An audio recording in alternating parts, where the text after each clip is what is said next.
குடும்பத்துடன் குடிக்கும் போராட்டம் விஜய் கட்சி அறிவிச்சிருக்காங்க. நாட்டில் தனி மனிதன் குடிச்சுக்கிட்டு நாடு குட்டிச்சவராகுதுன்னு பார்த்தா இவங்க வித்தியாசமான போராட்டம் குடும்பத்தோடு குடிக்கும் போராட்டம்னு விஜய் வச்சிருக்காரு. விஜய் செய்த முட்டாள்தனங்களில் இதுவும் ஒன்று. உங்கள் நிர்வாகிகள் தான் பண்ணாலும் உங்கள் கட்சி பேரில் பண்ணுறாங்க. குடும்பத்துடன் குடிக்கிறது ஒரு போராட்டமாக? குடியை எல்லாம் மூடணும்னு சொல்லிக்கிட்டு இருக்கிற இந்த காலத்தில் எதுக்காக குடும்பத்துடன் குடிக்கும் போராட்டம்னு சொல்கிறாங்கன்னா, அவங்க கட்சி விஜய் கட்சி எங்கேயோ சேலத்தில் ஆத்தூரோ ஏதோ ஒரு இடத்துல ஒயின் ஷாப் இருக்கான். அந்த ஒயின் ஷாப்பு மருத்துவமனைக்கு பக்கத்தில் இருக்கான்.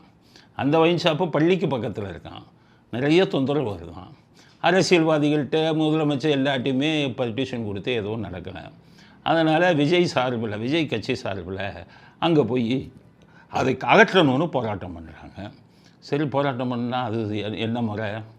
நீங்கள் ஒரு ஒயின் ஷாப்பை தூக்கணும்னா முன்னாடி என்ன பண்ணாங்க, ஒரு கிராமத்தில் ஒயின் ஷாப் உள்ளே பூந்து உள்ளே இருக்கிற பாட்டில் கிட்டெல்லாம் அடித்து உடைச்சாங்க. இது போராட்டம். மூடுடான்னாங்க. ஒயின் ஷாப்பில் இருக்கிற பாட்டிலை உடைச்சாங்க.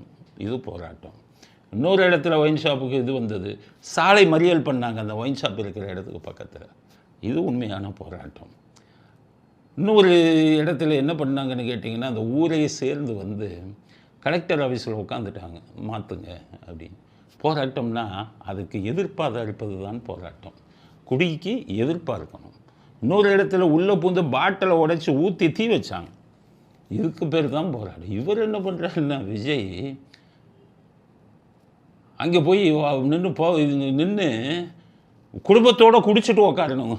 அதுக்கு பேர் தான் குடும்பத்துடன் குடிக்கும் போராட்டம். இது ரொம்ப கேலிக்குரிய விஷயம். விஜய்க்கு சொல்கிறேன், அரசியலை கற்றுக்கங்க. முதல்ல உங்கள் அட்வைஸரை மாற்றுங்க. இந்த அட்வைஸ் யார் சொல்லி கொடுத்தான்னு தெரியல. உங்களுடைய அனுமதி இல்லாமல் அது நடந்திருக்காது. அது நடந்திருந்தால் அது ஒரு மிகப்பெரிய கேலிக்குரிய விஷயம். நான் என்ன சொல்கிறேன், மருத்துவமனைக்கு பக்கத்தில் இருக்கா, ஸ்கூலுக்கு பக்கத்தில் இருக்கா, ஒரே சிம்பிள் இது. அது ரெண்டையும் ஃபோட்டோ எடுத்து ஹைகோர்ட்டுக்கு ஒரு வழக்கு போட்டிங்கன்னா ஹைகோர்ட்டு நோட்டீஸ் கொடுத்து மூட சொல்லிடலாம். இதுதான் தீர்வு. குடும்பத்துடன் குடிப்பது தீர்வு இல்லை. கோர்ட்டில் போட்டிங்கன்னா பண்ணிடுவாங்க. இல்லைன்னா உங்கள் எதிர்ப்பு எப்படி இருக்கணும்? பாவம், ஸ்கூல் யூனிஃபார்ம் போட்ட மாணவிகள் கூட அதில் வந்து கலந்துருக்காங்க. அப்போ குடும்பத்துடன் குடிக்கும் போராட்டம்னா ஸ்கூல் யூனிஃபார்ம் போட்டு வந்த மாணவிகளும் குடிப்பாங்களா? அதுக்கு எதிர்ப்பாக தானே நீங்கள் செய்கிறீங்க. அதனால் விஜய், நீங்கள் அறிவிக்கும் போராட்டம் சரியான முறையில் இருக்கணும், சட்டத்திற்கு உட்பட்டு இருக்கணும். அதனால் குடியை ஒழிப்பதாக இருக்கணுமே ஒழிய குடியை குடிப்பதை ஆதரிப்பதாக இருக்கக்கூடாது அப்படின்னு விஜய் கட்சிக்கு, ஏன்னா இது விஜய் கலந்துக்கலை, விஜய் கட்சி நிர்வாகிகள் கலந்துக்கிறாங்க. விஜய் கட்சிக்கு கடுமையான கண்டனத்தை தெரிவித்துக் கொள்கிறோம். உங்களுடைய போராட்டம் சரி, ஆனால் போராடும் முறை தவறு.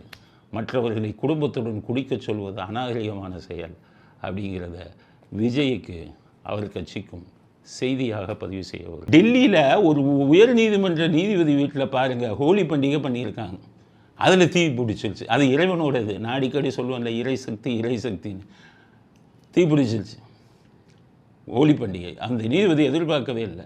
பண்ணோடனே இவங்க வராங்க, தீயணைப்பு படை. அப்போ தீ அணைக்கும் போது உள்ளே இருக்கிற பொருட்களை மீட்டுனா கட்டுக்கட்டாக பணம். டெல்லி உயர் நீதிமன்ற நீதிபதி வீட்டில் கட்டுக்கட்டாக பணம் எடுத்திருக்காங்க.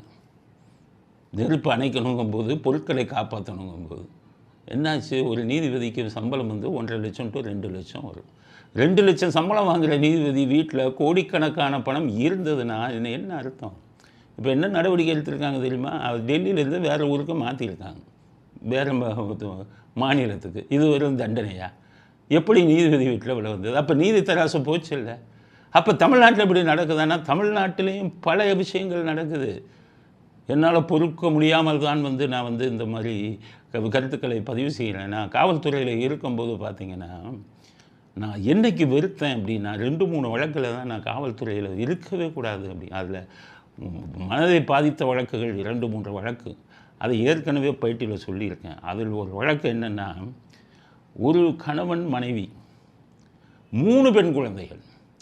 பெரிய பொண்ணுக்கு வயசு 10 வயசு, சின்ன பொண்ணு அடுத்ததுக்கு 7 வயசு, இன்னொன்றுக்கு 3 வயசு. அந்த பெண் குழந்தைகளின் தாயை கொலை செய்யப்பட்டிருக்கான்.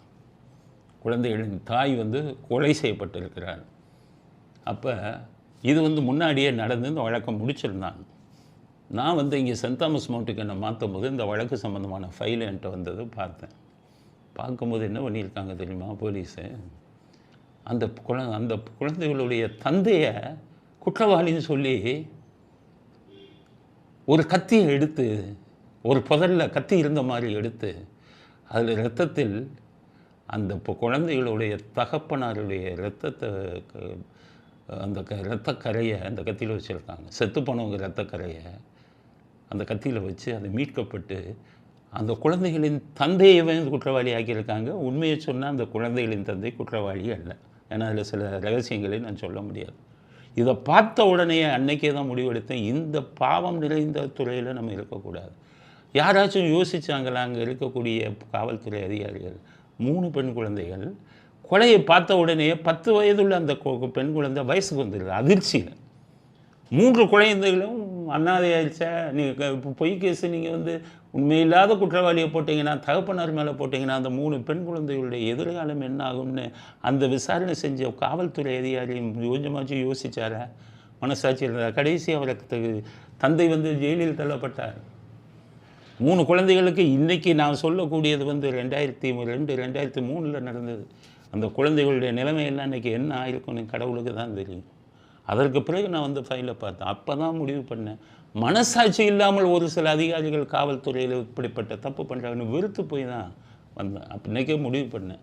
நான் வரும்போது எல்லாருமே என்ன சொன்னாங்க, காவல்துறை விட்டுட்டு போகிறீங்களே, நல்ல சம்பளம் ஆச்சா, எப்படி உங்கள் குடும்பத்தை நீங்கள் காப்பாற்றுவீங்க, உங்களுக்கு என்ன வருமானம் அப்படின்னு வந்து சொன்னாங்க.